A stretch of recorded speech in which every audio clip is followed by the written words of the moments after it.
On the field, teamwork takes center stage, and leaders and confidence are built. We have a special legacy here at Shaler area, and I hate to say it goes way back to 2004 because that makes me feel really old, but that's where this next journey takes us. We want to welcome to the stage our next student moderators to talk about our softball state champs.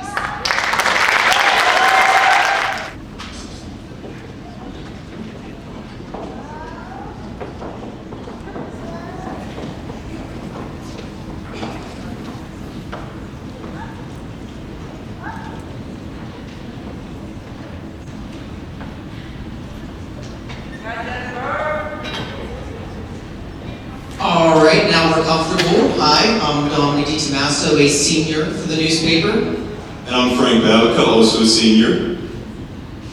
If you guys want to introduce yourself to everybody. Hi, I'm Natalie Price. I played outfield and I graduated from Shaler in 2004. Hello, I'm Ashley Holden. I graduated in 2005. I played second base. I'm Angela Mastrian. I also graduated in 2005 and I pitched. Hi, I'm Lisa Nato. I graduated in 2007. I played first base. Hi, I'm Leah Soares. I graduated in 2007 and I played outfield. Hi, I'm Jen Popinski. I graduated in 2005 and I played third base. All right, so I want to start with the 2004 team. And in case anybody didn't know, they finished with an overall record of 17-5 and went 6-1 in the Whitfield and state playoffs, and ended up winning the state championship by defeating Chambersburg 3-2. So my first question: what are some of your favorite memories from the 2004 season?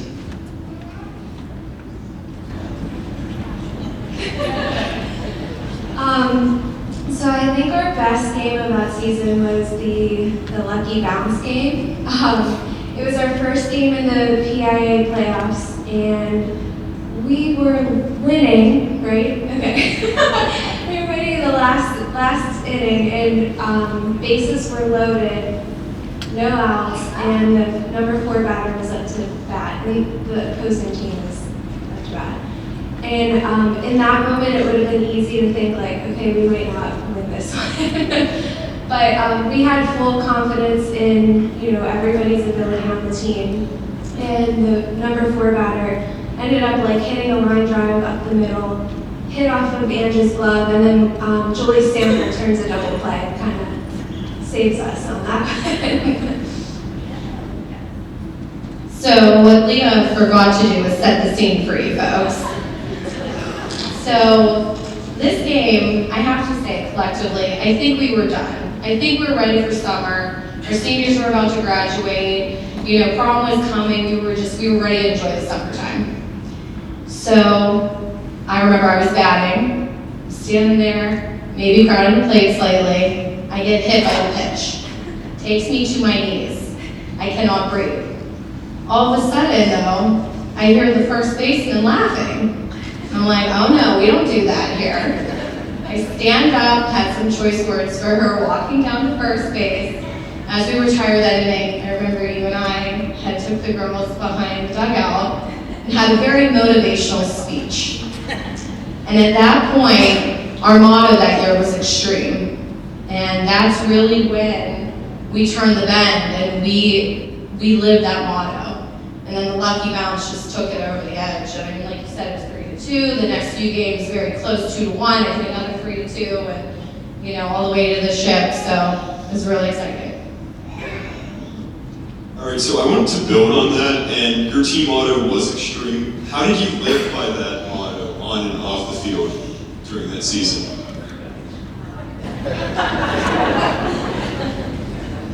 I was colorful as a high school athlete. I used colorful words. My actions were colorful. I still am. Outside, just before, we were being told to be quiet because there was someone on stage. And that was kind of how we always were. We were always loud. We were always together. We had bonfires and burned tiger heads. I'm sorry, Mr. Mizuno, that we did. It was just, we were extreme because everything was to the extreme. Our friendship on and off the field. everything we did. Parties that we had before, when we got on the bus, we sang the entire time. We ate an extreme amount of food constantly. And I think everything, like, it just built on each other as we went. So all of us were extreme in our own way, and that kind of made our team just over the top. To that, I remember one game was part of the playoff run, and we liked to dance. We would play music really loud, so we would roll up to the field, and most teams would be very focused, but that's how we focused. And I remember we were dancing. There's a game before us, and we were standing behind the center field fence, and we were just in a circle dancing. And I think people were paying attention, like, isn't this supposed to be a really important game? I think it was. I forget what part of the series that was, but people were just so like confused, like, oh, they're not even taking this serious, they're not even getting ready, but that's how we got ready. And it was a bonding experience as well, so I think that was in essence extreme, but kind of out of the ordinary as well. And to build off of our bond, a lot of us started playing together when we were 8 years old, 10 years old, in-house. And we played on travel teams in the summer together, whether we played on the same team or we played against each other. But, as extreme and as in-your-face as we were, we played as the most relaxed team. We were never stressed. Like, to us, it was fun. And that's when you love the game.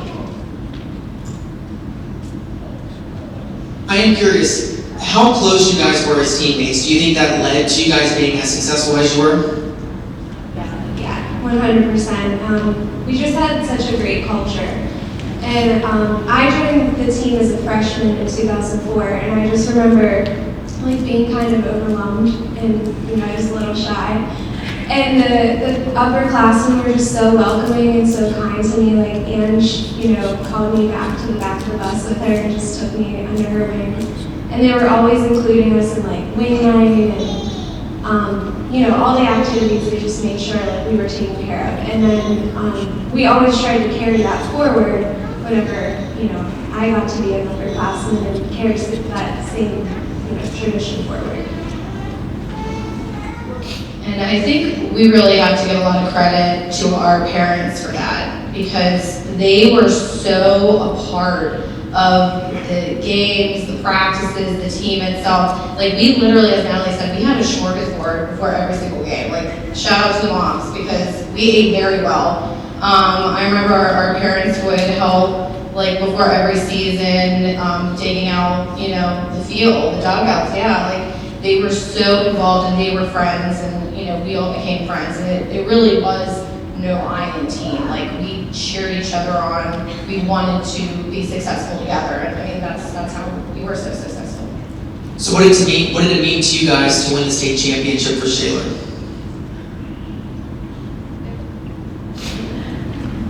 I think it was huge. I mean, we started at a young age, and you grew up, you would watch college softball and the USA team and the Olympics, and it like made you really strive for something.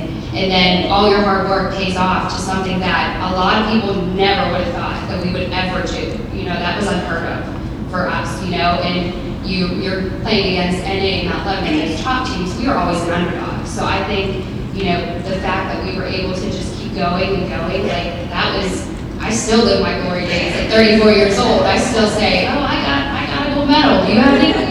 It's a competition with me and my brother too. So, that is something I can relive for forever. And I still say to this day, I would give anything to go back to my junior year and do it all over again. I think the cool part of our story is that it was so unexpected, and I think that humbled us the whole way and humbled us after as well. So each win along the way was like, well, this is pretty cool, let's try it again. There wasn't this expectation, although we had those high standards for ourselves, but I think kind of this like whirlwind of like, oh, well, now that we're here, we might as well win it. So I think that was also an added layer in 2004. It was completely unexpected. Not that we didn't work hard and we weren't, a really good team. It was literally out of nowhere, which I think adds a really cool element to our story. All right, so moving on to 2006, what were some of your favorite memories from the 2006 season?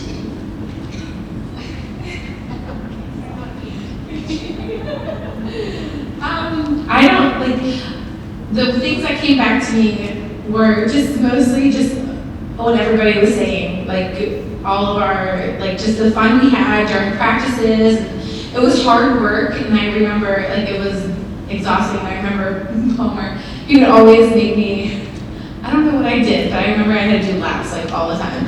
And it was just so much fun. Just, like, you didn't even realize you were working so hard because everybody was just amazing. They were amazing. We had a party, like our initiation, I was saying before, it just brought everybody together, and the games were just intense, and we just had fun. Going into that season, you lost 7 seniors from the previous year. So how were you able to overcome that loss?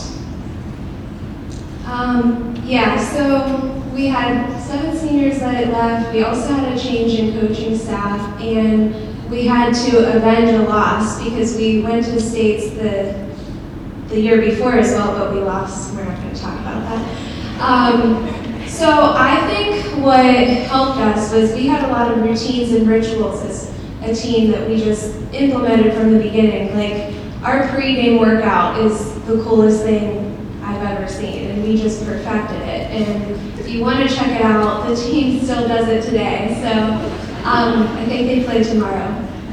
So, but yeah, those rituals and routines, like we had different handshakes after every out, and that helps you focus on like what you're there to do instead of all these outside pressures that you put on yourself.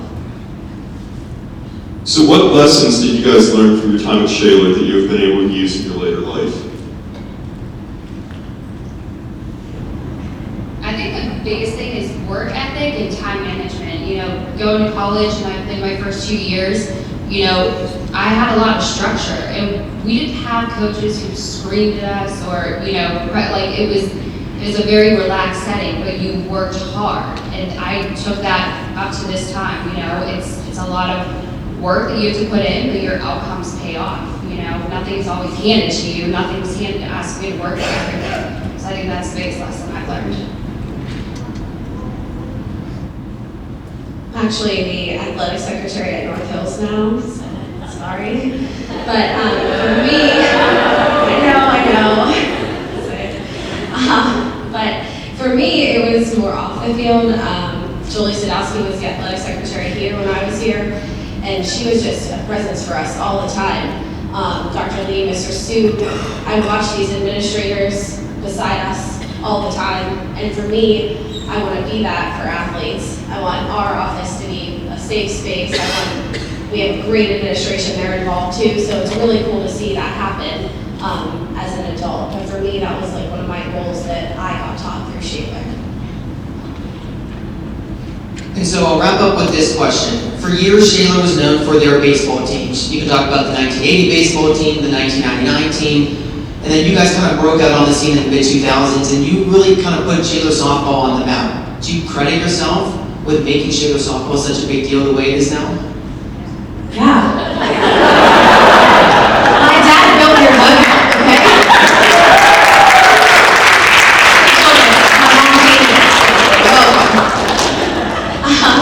No, but when we got back to the Hall of Fame here, Mr. Matulovic was there, and he stood up and he congratulated us. And I think that was the first time that a baseball player had ever acknowledged the sport of softball. And I still get into arguments with athletes today about how baseball's harder than softball, which is not.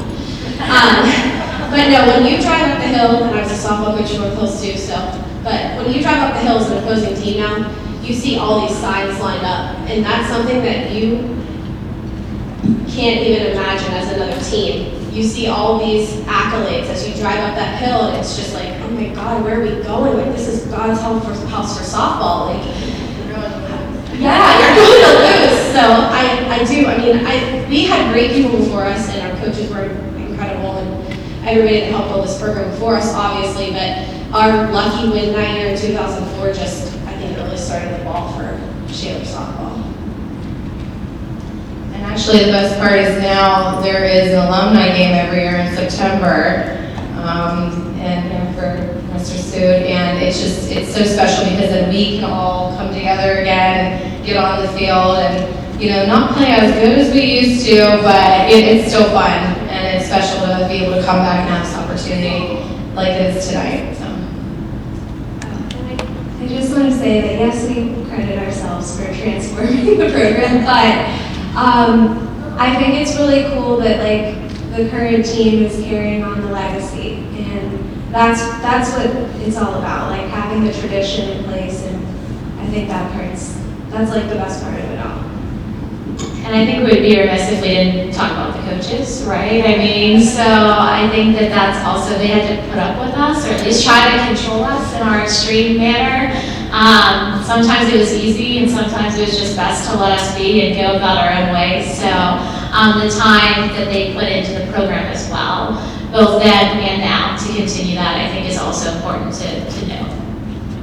And I think that's the best way to end it. Thank you guys so much.